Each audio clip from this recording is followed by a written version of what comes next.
Guys आता इथून तुम्हाला इथून व्यवस्थित दर्शन दाखवतो मी. दर्शन झालं ते या पुढे या.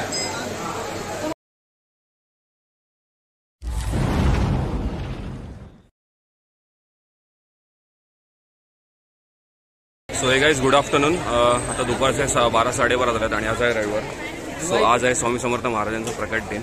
सो मी आलो भुईगावला स्वामी समर्थांचा जो मठ आहे तिथे, जो आपल्या घरापासून एक हार्डली 10-15 मिनिट डिस्टन्सवर आहे. सो बघू शकता आज खूप सारी गर्दी आहे. आम्ही ते बऱ्याच वेळा, तुम्ही यापूर्वीच्या बऱ्याच साऱ्या व्हिडिओजमध्ये माझ्या बघितलं असेल.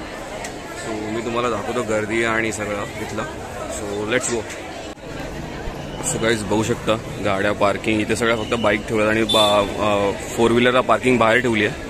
सो आणि अशी इथे लाईन आहे आणि इथे सगळं तुम्हाला पूजेचं साहित्य वगैरे मिळेल आणि इथे चपला वगैरे ठेवल्या आहेत किंवा इथे बाईक्स पुढे पार्किंग केले आहेत. जवळपास 3-4 हजारच्या घरात माणसं आज आलेली आहेत ऑलरेडी. खूप सारी गर्दी आहे. आता मी लाईन लावायला जातो आहे आणि आज 12 ते 3 आता आरती आणि हे पण होतं, महाप्रसाद आहे. सो आम्ही सकाळीच जस्ट खारवरून आलो. जे काल आम्ही रात्री तिकडे थांबलो होतो. सो आता मी लाईन लावायला जातो आहे. लाईनमध्ये आपला जवळपास आय थिंक 1 तास जायलाच आणि मग बाकीचं बघूया दर्शन आणि कसं होतं आहे ते. So let's go. So guys हा जो त्यांचा मेन हॉल आहे जिथे जेवणाची पहिले व्यवस्था असायची, आता इथूनच लाईन चालू झाली आहे. सो इथून लाईन चालू झाली आहे आणि जवळपास बरीच मोठी लाईन आहे. तर आपण पण लाईनमध्ये उभं राहूया. So let's go inside. So guys इथे हे प्रसादालय आहे, म्हणजे इथे जेवण बनवलं जातं आणि मग इथूनच जेवण बनवून भाविकांना पुढे दिलं जातं. सो आता तुम्ही बघू शकता एवढी सारी गर्दी आहे. कमीत कमी 1-1.5 तास आपल्या लाईनमध्ये जाईल असं मला वाटतं आहे. आणि मग त्याच्यानंतर दर्शनासाठी आपण मंदिरात आतमध्ये प्रवेश करू. सो गाईज ह्या मोठ्या टोपांमध्ये जे जेवण बनवलं जाते त्याचं छोट्या छोट्या पॅकेट्समध्ये पॅकिंग करून प्रसाद म्हणजे शिरा आणि जेवण वगैरे ते सगळं मग भाविकांना दिलं जातं आहे महाप्रसादाच्या रूपामध्ये. कारण इथे तेवढी व्यवस्था नाही आहे की म्हणजे सगळ्यांना म्हणजे एकाच ठिकाणी बसता येईल. सो सगळ्यांना अशा प्रकारे व्यवस्थित जेवण मिळेल याची दक्षता इथे घेतली गेलेली आहे. सो गाईज आता आपण जिथे प्रसादालय होतं त्या लाईनमधून होतं आपण मंदिराजवळ आलो आणि इथे पण अशी खूप सारी लाईन आहे. आणि समोर तुम्ही इथे बघू शकता स्वामी समर्थांचं दर्शन. सो आता इथे ही लाईन कंप्लीट झाल्यानंतर आपण आतमध्ये मंदिरात प्रवेश करणार आहोत. सो इथे आणखी आय थिंक अर्धा तास तर जाईल माझा नक्कीच. सो गाईज आता इथे पण आपण स्वामी समर्थ महाराज आणि विठ्ठल रुक्मिणीचा फोटो आहे तिथे आपण दर्शन घेऊया, पाया पडूया आणि मग पुढे जाऊया. प्लीज गर्दी करू नका, फटाफट थोडं दादा थोडं. श्री स्वामी समर्थ या स्वामी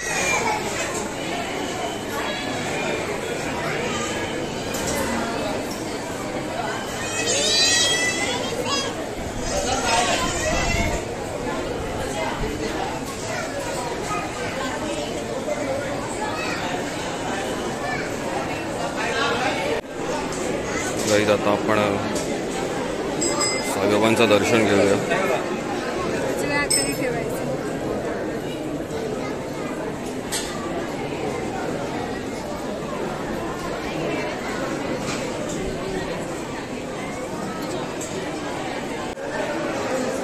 गाईज आता अजूनही थोडासा आपल्याला अर्धा तास लागेल वाटतं, कारण त्या साईडला पण अजून 2-3 रांग आहेत आणि मग आतमध्ये मंदिरात.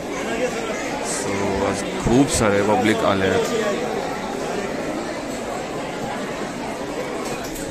तर इथून मंदिराचा हा एंट्रन्स आहे आणि वयस्कर लोक किंवा गरोदर स्त्रियांना आतमध्ये डायरेक्ट दर्शन आहे. सो तुम्ही जर कोणी आलात तर तसं दर्शन तर मिळेलच नक्कीच. गाईज इथून व्यवस्थित असं दर्शन पण होत आहे, तुम्ही बघू शकता.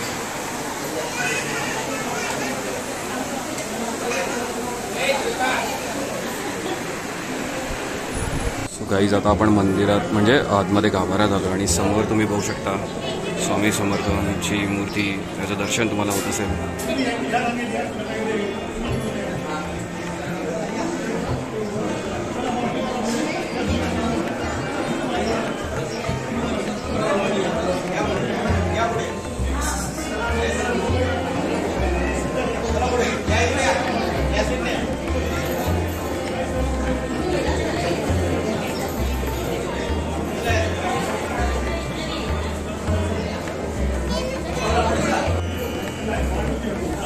आता आपण एकदम जवळ आलो आहे मूर्तीच्या. सो आपण आता दर्शन घेणार आहोत. इथे गणपती बाप्पाचं आहे, इथे हनुमानाचं एक छोटंसं हे आहे आणि ते खाली तुम्हाला ॲज युजल कासवाचं एक छोटंसं प्रतिबिंब बघायला. सो आता आपण दर्शन घेणार आहोत. सो गाईज आता आपण एकदम जवळ आलेलो आहोत.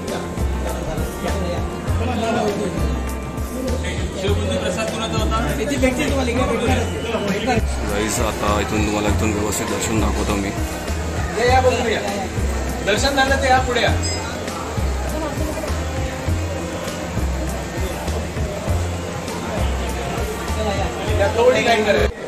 सो गाईज आत्ताच जस्ट दर्शन झाले आणि आम्ही दर्शन घेऊन निघालो. सो आता प्रसाद घेऊया, प्रसाद घ्यायला जाऊया. So let's go for Prasad. So guys इथे देणगी स्वीकारली जाते. इथे काही पुस्तकं वगैरे ठेवलेली आहेत आणि इथे सुंदर अशी रांगोळी काढलेली आहे. स्वामी समर्थ म्हणून अशी लिहिलेली तांदळामध्ये काढलेली आहे.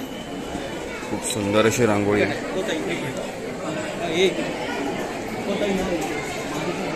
आणि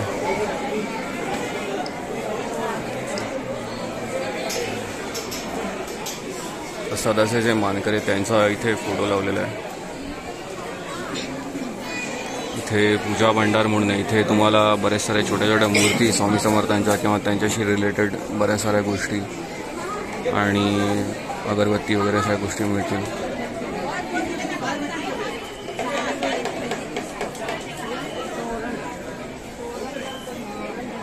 सो गाईज आत्ताच दर्शन झालं आणि तुम्ही बघू शकता मागे किती लाईन आहे. प्रसाद घेता, महाप्रसाद घेता आला नाही कारण ऑलमोस्ट संपला आहे आणि आता तो बनवायला अर्धा एक तास जाईल. सो तेवढ्या वेळ थांबलो नाही. छोटासा नॉर्मल प्रसाद घेतला शेवबुंदीचा आणि आता मी निघतोय. ऑलमोस्ट 1:30-2 वाजत आले आणि मग बाहेर बघूया आपण किंवा घरी जाऊन मग जेवूया कारण खूप गर्दी आहे आणि तुम्ही बघू शकता. सो आता निघूया घरी जायला. सो हे गाईज मठातून निघालो कारण जसं मगाशी मी सांगितलं की तिथे गर्दी खूप असल्यामुळे म्हणजे प्रॉपरली म्हणजे कदाचित मॅनेजमेंट थोडंसं चुकलं असेल की एवढी भक्तगण येतील आणि आता सगळे लॉकडाऊनचे नियम वगैरे उठवले त्यामुळे खूप सारे म्हणजे खूप प्रमाणात लोक आली होती, भक्तगण आले होते.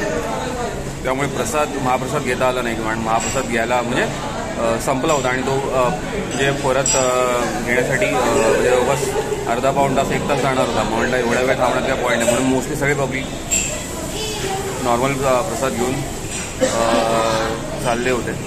सो आम्ही पण मग विचार केला की चला आपण नॉर्मल प्रसाद घेऊया आणि मग जाऊया. सो आत्ता मी जस्ट वसईला मॅगडीमध्ये आलो आणि म्हटलं तिथेच खाऊया आणि मग घरी जाऊया. सो आता मी जस्ट तिथे बघत असाल की मी मॅगडीमध्ये जेवतोय म्हणजे खातोय स्नॅक्स वगैरे आणि इथूनच आता आम्ही घरी जाऊ. सो आय होप तुम्हाला आजचा ब्लॉग आवडला असेल. आजचा ब्लॉगमध्ये आपण बघितलं स्वामी समर्थ प्रकट दिनानिमित्त वसई भुईगावचा मठ आणि तिथे स्वामी समर्थ महाराजांचं दर्शन घेतलं. सो आय होप तुम्हाला हा ब्लॉग आवडला असेल. स्वामी समर्थ महाराज यांचं दर्शन व्यवस्थित झालं असेल आणि आजचा ब्लॉग कुठल्याही कारणासह आवडला असेल. माझ्या चॅनलवर नवीन असाल तर चॅनलला सबस्क्राईब करा, व्हिडिओ शेअर करा फॅमिलीबरोबर, व्हिडिओला लाईक करा. पुन्हा एकदा व्हिडिओ अशाच एका ब्लॉगमध्ये. Till then good bye guys आणि स्वामी समर्थ महाराज प्रकट दिनाच्या सगळ्यांना पुन्हा एकदा हार्दिक शुभेच्छा.